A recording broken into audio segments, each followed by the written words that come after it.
cheguei pra comentar os episódios 6 e 7 de Shogun, porque antes tarde do que nunca eu tava ali perdida na trend da maranhense, que tá sendo chamada de Madame em Paris, e aí tá com medo de voltar pra São Luís, porque vai ser chamada de minha irmã. Eu quero saber qual é o restaurante de São Luís que tá chamando os clientes de minha irmã, porque eu quero ir receber esse aconchego.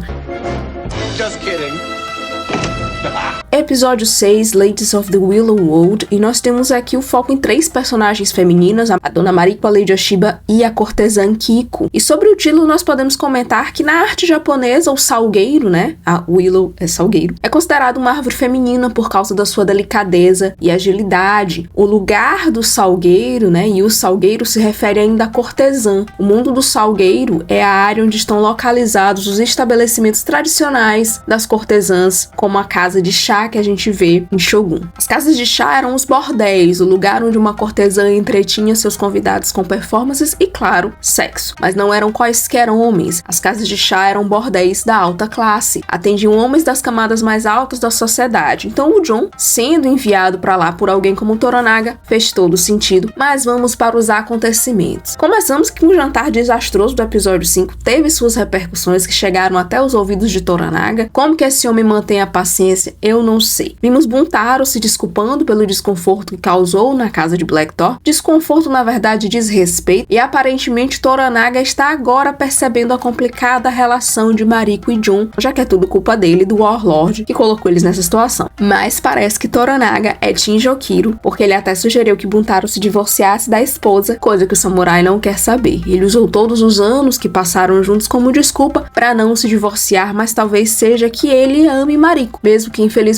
seja da patota que ali amor à posse, como era de costume. Mas veja bem, bater na esposa não tem desculpa em sociedade nenhuma, ou pelo menos não deveria ter. Buntaro descreve Mariko para Toranaga como fria como gelo, e parece que ele esperava mais de Mariko, algo como amor ou carinho. Quem não esperava isso num casamento, não é mesmo? Só que ele nunca conseguiu obter. A reação do samurai na cena do jantar, no episódio 5, não é apenas sobre uma falta de respeito que ele tenha ao John, mas sobre o quão diferente Mariko se comporta quando está perto do inglês. E claro que isso gera ciúmes em Buntaro. E já que Toranaga não tinha nada melhor para inventar, ele manda Makiro negociar uma noite especial para John na casa de chá local e ainda manda Mariko ir junto. Que eu fiquei grata apenas pela cena em que Kiko usa a Dona Mariko como condutora da mensagem e pela belíssima forma como isso nos foi mostrado. Pela primeira vez vimos Mariko usando o pronome de primeira pessoa para traduzir para John. Foi um momento muito intenso para todos nós, inclusive para a Dona Mariko. Quando a Kiki e o John saíram para um quarto privado, ela não acompanhou e não vimos o que aconteceu durante a noite, porém John parecia cansado no dia seguinte, então deve ter tido alguma coisa, não é possível que não tenha tido ali um tico-tico no fubá. Nos outros episódios, nós vimos Kiko com um homem, porque ela é a cortesã especial dele, que não ficou nada feliz com Toranaga arranjando uma noite dela com John, o que certamente vai sair muito caro pro Anjin muito em breve.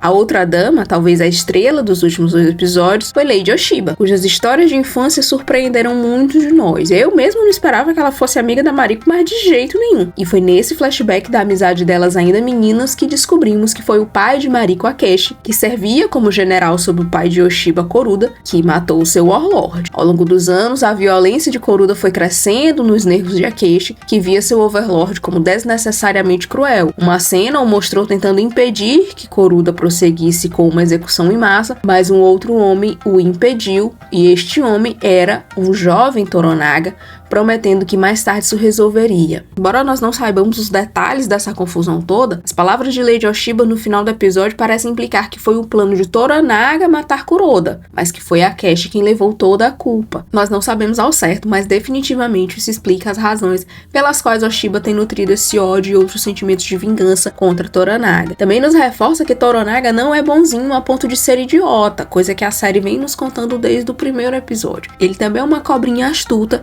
que vai fazendo as suas armadilhas ali. Toranaga, por exemplo, contou a Mariko sobre os planos reais de seu pai, que a casou com Buntaro para manter a filha longe da confusão, o que faz sentido, porque o pai de Mariko parecia mesmo amar a filha, ou no mínimo se preocupar com ela. Só que essa revelação foi certamente uma tentativa extra de Toranaga de dar a Mariko uma razão para viver, já que ele descobriu que ela queria morrer. Assim, ele salva uma vida para ser usada em sua guerra.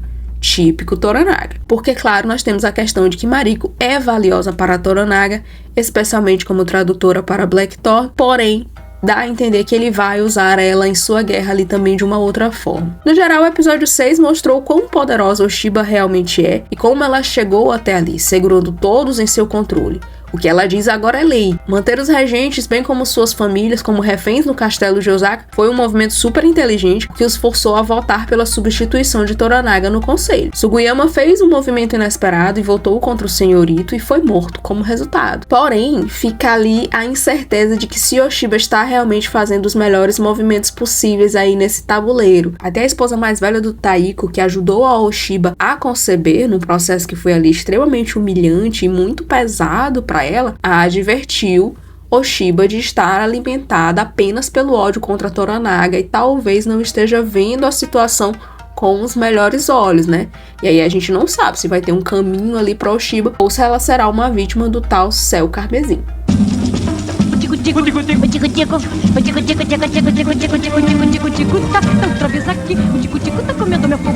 Episódio 7 de Shogun foi deliciosamente irônico ou tragicamente irônico, digamos assim. Como alguém que buscava uma morte tão bonita e honrosa, duas coisas extremamente absurdas, morreu de uma maneira quase ridícula e estúpida, combinando com suas atitudes em vida. Vamos falar sobre o 7º episódio de Shogun, A Stick of Time, que está cheio de perguntinhas como: Toranaga realmente se rendeu? Ou ele tem um plano mais astuto? Seu irmão estava envolvido nisso? Qual o significado das cenas entre Jon e Toranaga? O episódio começou com um flashback. Tá sempre começando com flashbacks, mas dessa vez nós ganhamos um flashback do jovem senhor da guerra Toranaga, com apenas 12 anos, adquirindo sua primeira vitória. E aí parece que os contos dessa sua vitória foram alardeados por toda parte, já que seu irmão menciona sua bravura e como ele cortou a cabeça do governante conquistado com um único golpe. Ou pelo menos é assim que se conta, porque Toranaga revela mais tarde que isso não foi o que aconteceu, mas de jeito nenhum. Ele precisou de 9 tentativas para cortar completamente a cabeça do homem. Quem,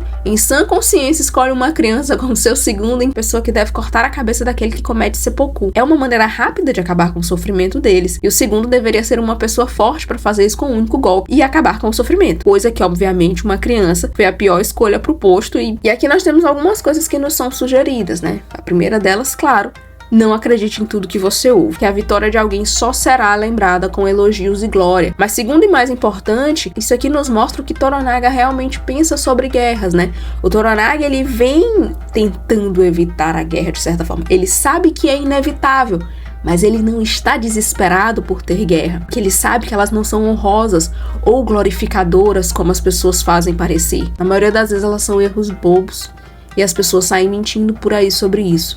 Por isso que ele fica bravo com seu filho por estar tão ansioso por entrar em uma batalha. Aliás, para alguém que vê a guerra de forma tão cautelosa, Toranaga está cercado por pessoas que querem morrer, pessoas quase correndo para a morte. Ele grita com seu filho por estar tão ansioso por aceitar a ordem de seppuku que veio do Conselho de Regentes, e ele fica bravo com Mariko por causa desses mesmos desejos de um túmulo mais cedo que ela tem.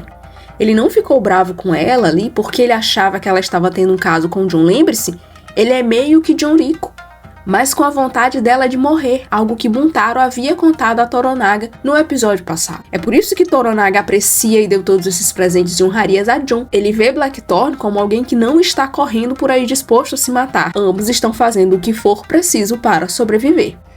E quanto aos planos maiores de Toranaga, nós só podemos conjecturar até aqui, porque como foi salientado até por Jon, é realmente estranho que Toranaga possa ter sido pego de surpresa por seu irmão. Porque até agora ele tem sido mostrado como uma pessoa bem formada e inteligente. Para nós espectadores é um pouco difícil acreditar que ele tenha cometido um deslize tão grande, que isso é altamente improvável. Ele deve ter ali uma outra carta na manga. Então, ou Toranaga já sabia que seu irmão se voltaria contra ele e se aliaria a Ishido, o que significa que ele já planejava ir ao castelo de alguma forma para atacar seus inimigos de lá, porque não esqueçam que nós ainda não sabemos o que esse tal céu carmesim implica. Supõe-se que seja um ataque ao castelo, mas um ataque de onde, e o que esse ataque incluirá ainda é desconhecido por nós. Ou talvez Saeki não tenha traído seu irmão e os dois estejam juntos ali num plano. Isso tudo pode ter sido uma farsa e ele está secretamente planejando com Toranaga e o ajudará assim que chegarem ao castelo. A morte de Nagakaro se torna cada vez mais sem sentido, e isso é a ironia da coisa. Significa que ele não estava ciente do plano, já que o seu pai nunca pôde confiar nele com um segredo, justamente porque ele sempre viveu a vida de forma tão destrambelhada. Claro que a gente se sente mal por Toranaga, né? Porque ele tá nessa situação difícil com pessoas que só pensam em si mesmo. O Toranaga, ele tá numa situação muito difícil ali, né? Muito difícil psicologicamente, inclusive, porque o filho acabou de morrer. E o cara que ele supõe ser o seu principal general depois de Hiramatsu está tendo problemas conjugais porque não gosta da maneira como sua esposa, fria, só rir quando olha para um bárbaro inglês. Sua esposa, inclusive a única senhora que foi tão útil para Toranaga até agora, quer morrer todos os dias e está pronta para isso a qualquer momento. Mariko, absolutamente suicida. Seu filho idiota está morto, o bárbaro que o deveria ajudar quer partir, e tudo que fala é só sobre o navio. E a Bushiji está claramente planejando uma traição, porque já vimos que ele enviou um mensageiro para Ishido. Como que Toranaga permanece são e consegue planejar seu futuro está além da minha compreensão. Ele deve ser muito bom mesmo. No caso de Mariko, por exemplo, se a série seguir os eventos históricos reais, ela será instrumental para a vitória de Toranaga. Ela só precisa ser um pouco menos suicida até esse momento. E falando em suicida, Lady Fuji pediu permissão novamente pro avô para tirar a própria vida e mais uma vez ele negou, com uma resposta super curta, mas super significativa. Por que não viver? E pareceu motivá-la, né? Também parece que teremos uma cena de luta de Lady Fuji. A gente tem que lembrar que essas senhorinhas aí, na verdade, elas são treinadas a lutar com aquele negócio que parece uma lança, mas não é bem uma lança porque a ponta é curva. Eu não sei o nome daquela arma. Se você sabe o nome daquela arma, deixa aí nos comentários pra gente. Nós ainda temos 3 episódios de Shogun, meu Deus, 3 episódios, que mimo, né? O 9º tem o título de Crimson Sky, que provavelmente vamos ter a batalha final majestosa e, pelo que o nome implica, também muito sanguinolenta.